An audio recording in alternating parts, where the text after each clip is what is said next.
In this lecture, we will look at the reform efforts within the Catholic Church during and after the 16th century.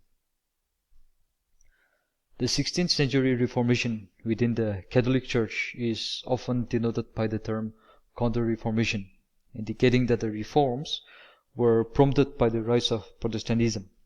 However, Catholic scholars have objected to the term, saying that the 16th century Catholic Church history cannot be viewed exclusively as a reaction against the Protestant Reformation, but rather as a renewal movement from within. The Catholic Church Reformation was to a large extent a realization of a long desire for reform held by sincere members of the Church. It is therefore more accurate to consider it as a dual effort of the Catholic Church to revitalize the Church and to counter the Protestant challenge. Throughout the medieval period, monasteries had been the mainstay of maintaining spirituality in the Church. Spiritual reforms, more often than not, began with reforms among the monks. The beginning of the Protestant Reformation with Luther, an Augustinian monk, was in fact in line with this practice. The 16th century Reformation and the Catholic Church also followed a similar trend.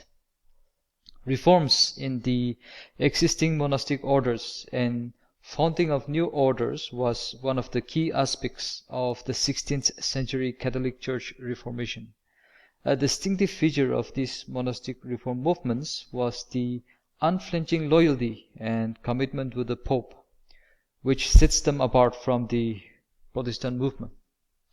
Ignatius of Loyola was perhaps one of the most influential figures in the 16th century Catholic Reformation.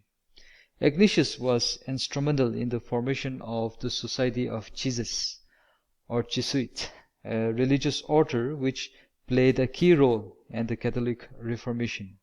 For Ignatius, the key to reforms in the Church was the reform of individuals. He believed that reformation will result when individuals master his or her will through complete submission to Christ and Church in the person of the Pope. Apart from the formation of new religious orders like the Jesuits, there was also reform movements within the existing orders. One such reform movement occurred under the leadership of Teresa of Avila of the Carmelite order. Teresa was concerned about the condition of the Carmelite monasteries of the time. She believed that the monasteries had moved away from the commitment of the simple life of prayer with which the Carmelite order was founded. Her initiative resulted in the formation among the Carmelite monasteries a new order, a reformed order called the Discalced Carmelite. Apart from the Jesuits and Discalced Carmelite, many other monastic reform movements occurred during the 15th and 16th century. The distinctive features of these religious orders was their commitment to bring reforms to monastic life and complete loyalty to the Pope. The utter loyalty of the religious orders to the Pope reflects the vital position of the Pope in the Catholic Church. If reforms had to be initiated in the Catholic Church, it has to come from the Pope. However, for a long time the papacy had resisted all reform efforts. About a century before Luther's reform movement, there was what was known as the Conciliar movement. It consisted of 3 church councils held at Pisa, Constance, and Basel. One of the key aims of the Conciliar movement was to reform the papacy.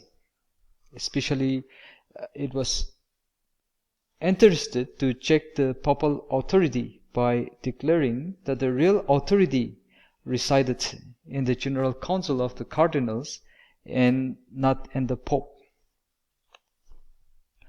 However, these calls and initiatives for limiting the authority of the Pope made little inroad.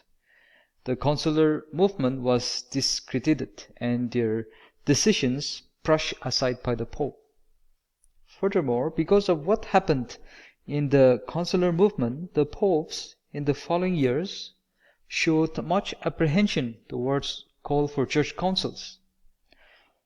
However, in a very significant development in 1531, Pope Clement VII, on being elected as Pope, promised to convene a council to discuss ecclesiastical matters.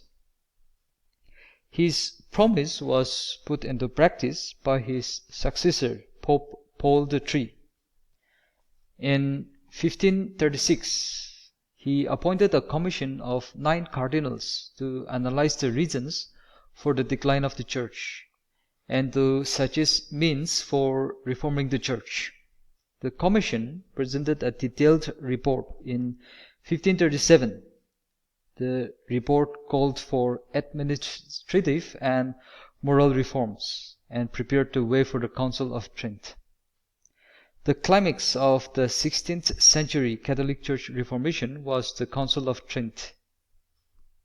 It was held with threefold purposes of the uprooting of heresy, the restoration of peace and unity, and the reformation of ecclesiastical discipline and morals.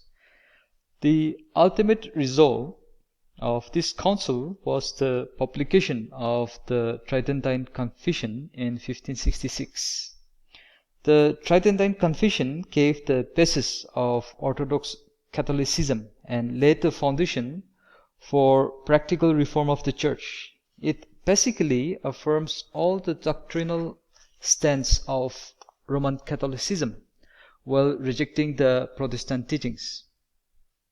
For the Roman Catholic reformers, the most important issue was loyalty to the Church and papacy. Thus, the Council of Trent greatly strengthened the authority of the Pope. The distinction between the Protestant reformers and the Catholic reformers was very clear from the beginning. To put it simplistically, while the Protestant reformers advocated a theological reform, the Catholic reformers primarily called for a moral reform. It led to 2 different paths of reformation and ultimately divided the Western churches into 2.